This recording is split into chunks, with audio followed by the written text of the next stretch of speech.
नमस्ते किसान भाइयों, आप देख रहे हैं आरबीएस मोइन स्टोरेज। मैं हूं आपका दोस्त मोइनुद्दीन चिश्ती। जैसा कि आप देख रहे हैं मेरे साथ खजूर है। मैं खजूर के पेड़ के पास खड़ा हूं।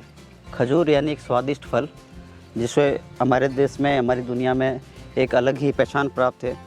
खजूर की खेती जो अब तक राजस्थान में बहुत अलग तरह की खेती मानी जा रही थी, मगर इसे अब बहुत संभव बना दिया गया है, बहुत आसान बना दिया गया है।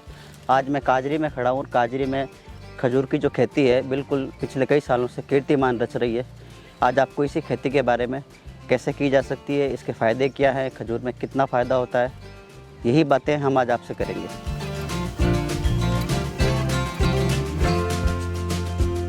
काजरी में टिश्यू कल्चर डेट पाम पे जो रिसर्च था हम लोगों ने 5-6 साल पहले शुरू किया था और ये 6ठा साल फ्रूटिंग का है और इस बार बम्पर फ्रूट हुआ है। और जहाँ तक इसके वैज्ञानिक अनुसंधान की बात की जाए तो टिश्यू कल्चर ADP1 वैरायटी जो आनंद कृषि विश्वविद्यालय से 5 साल पहले लाया गया था, तो तीसरे साल के आसपास हम लोगों ने देखा था कि इसमें फ्रूट आना शुरू हो गया था। लगभग 20 से 25 किलो आ रहा था। लेकिन इस बार काफ़ी वैज्ञानिक मैनेजमेंट को देखते हुए जैसे हम लोगों ने इसमें फ्रूट थिनिंग और बंच मैनेजमेंट पे काफ़ी अच्छा फोकस किया और एक पेड़ पे 10 से 12 बंच रखा और उसकी करीब 25% के आसपास फ्रूट थिनिंग भी दिया। उसका परिणाम ये रहा कि आप देख रहे होंगे फ्रूट साइज 10 से 12 ग्राम के आसपास है और एक बंच का वज़न लगभग 10 किलो के आसपास आ रहा है। तो टोटल प्रोडक्शन में अगर देखें तो लगभग 1 कुंटल के आसपास एक पेड़ से आ रहा है। और लेकिन बंच को मैनेज करने का सबसे बड़ा फ़ायदा यह हुआ कि आपका क्वालिटी के साथ यील्ड में कोई कंप्रोमाइज़ नहीं हुई। खजूर को जो पकने की मेन स्टेज है, 4 स्टेज आप बोल सकते हैं, जिसको गंडोरा, डोका, पिंड एंड डैंग स्टेज बोलते हैं। पिंड जो है सबसे लास्ट की स्टेज होती है और अभी तक खजूर की कल्टीवेशन न केवल राजस्थान में बल्कि पूरे भारत में जो सबसे बड़ी लिमिटेशन मानी जाती थी कि अपने पास कोई ऐसी वैरायटी नहीं थी जो बारिश से पहले पिंड स्टेज में पहुंच जाए। ADP1 वैरायटी एक ऐसी है कि आप देख रहे होंगे कि हमने 1 जून से इसकी जो हार्वेस्टिंग शुरू कर दी और बिक्री के लिए अवेलेबल है और इसमें लगभग 30% के आसपास पिंड स्टेज ऑलरेडी पहुंच चुकी है। तो आप कुल मिला के बोल सकते हैं कि ये वैरायटी लगभग 20 से 25 दिन अर्ली है दूसरी जो पॉपुलर वैरायटीज़ हैं। और क्वालिटी की बात की जाए तो इसमें मिठास लगभग 45 डिग्री के आसपास है, जिसको अपन ब्रिक्स के उसमें कैलकुलेट करते हैं। और प्रोडक्शन भी इसमें पर हेक्टेयर के अगर देखें तो करीब 10 से 12 टन से ज़्यादा का प्रोडक्शन हो रहा है। और क्वालिटी वाइज ये बहुत अच्छी है, इसमें कोई एस्टिंजेंसी नहीं है। TSS इसका 45 के आसपास है, शुगर लगभग 45-46 डिग्री के आसपास है। तो कुल मिला कि ये वैरायटी, और दूसरी बात जो सबसे अच्छी है कि प्रोडक्शन के साथ साथ हम लोगों ने इसमें प्रोसेसिंग की भी बात की है। और जैसा कि आपको पता है कि अगर पिंड स्टेज जो है बारिश से पहले नहीं आ पाती है तो इसको डोका स्टेज पे तोड़ते हैं। डोका स्टेज में तोड़ने के बाद हम लोगों ने एक तकनीक ईजाद की है कि इसको करीब 40 से 50% के आसपास इसका मॉइस्चर सुखा देते हैं, जिससे कि अपन बोल सकते हैं कि इसको आर्टिफिशियली राइपनिंग करते हैं और पिंड स्टेज में इसको फोर्सफुली ले जाते हैं ड्राइंग करके। और ड्राइंग की टेक्निक काजरी ने बहुत अच्छी डेवलप की है, जिसको कि अपन अभी हमने शुरुआत की है, लगभग 5 कुंटल के आसपास ऑलरेडी इसको सुखा चुके हैं। और उसकी सुखाने के लिए जो डोका स्टेज का जो अर्ली राइपनिंग वाला फ्रूट है वो बहुत अच्छा होता है और उसको सुखाने से पिंड स्टेज में अपने आप ही कन्वर्ट कर सकते हैं। तो अगर प्रोडक्शन प्लस प्रोसेसिंग दोनों को एक साथ किसान भाई अगर इसको उपयोग में ले रहे हैं तो ये फसल यहाँ के राजस्थान के स्पेशली जो पश्चिमी राजस्थान है, जहाँ पे की जो क्लाइमेट है खजूर के लिए बहुत अच्छी है और इस वैरायटी के साथ में बहुत अच्छा प्रोडक्शन ले सकते हैं और एक निश्चित समय में बहुत अच्छा लाभ कमा सकते हैं।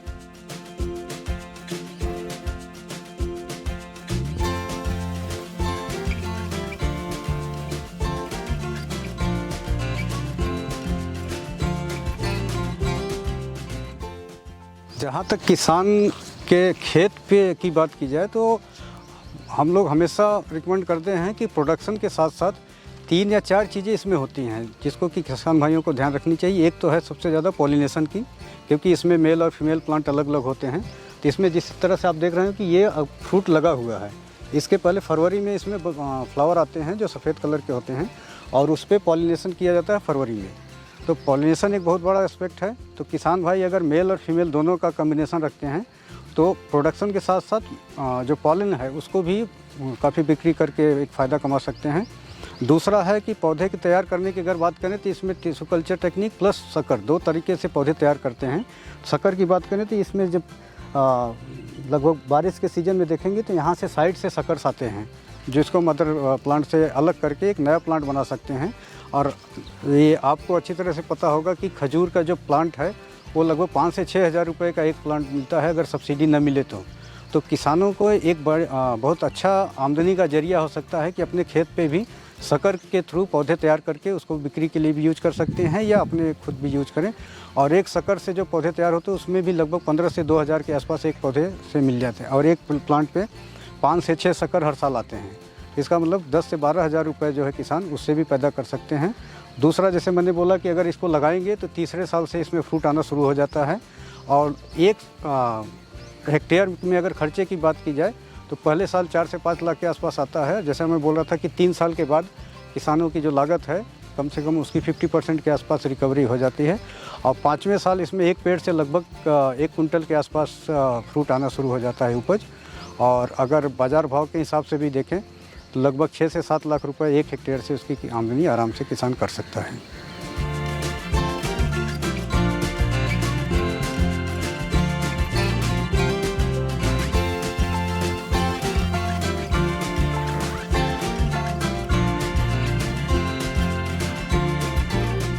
इसमें लगभग एक पेड़ से 20 से 22 बंच आती हैं। अगर बंच ज़्यादा हो गए तो फ्रूट की साइज़ जो है वो भी ठीक नहीं होगी और इसकी क्वालिटी भी उतनी अच्छी नहीं होगी। तो इसमें देखा गया है कि 10 से 12 बंच रखना चाहिए। और बंच में भी अगर आप इस तरह से देखें तो जो स्टैंड है इनको भी 20 से 25% जो स्टैंड है इनकी थिनिंग करना चाहिए। उसका फ़ायदा ये होगा कि आप देख रहे हैं इसमें फ्रूट की साइज़ बहुत अच्छी आती है और ये थोड़ा जल्दी पकने लगता है। जहाँ तक थिनिंग की बात की जाए तो लगभग 10 से 12 बंच इसको बोलते हैं, जैसे पूरा बंच है। और इस बंच में अगर देखें तो इसको बोलते हैं स्टैंड। और इसमें लगभग 25% के आसपास स्टैंड जो है इसको सिकेटियर से कट कर देना चाहिए किसानों को, जिससे कि बहुत अच्छी उपज और इसका गुणवत्ता जो है काफ़ी अच्छी इम्प्रूव हो जाती है। मैं बुद्ध सिंह हूँ, काजी के ठेकेदार हूँ। 10 सालों से मैं ठेकेदारी का काम कर रहा हूँ।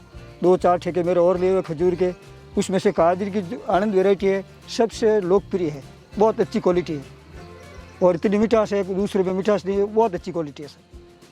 खाने में भी स्वादिष्ट, भाव में अच्छे मिल रहे हैं।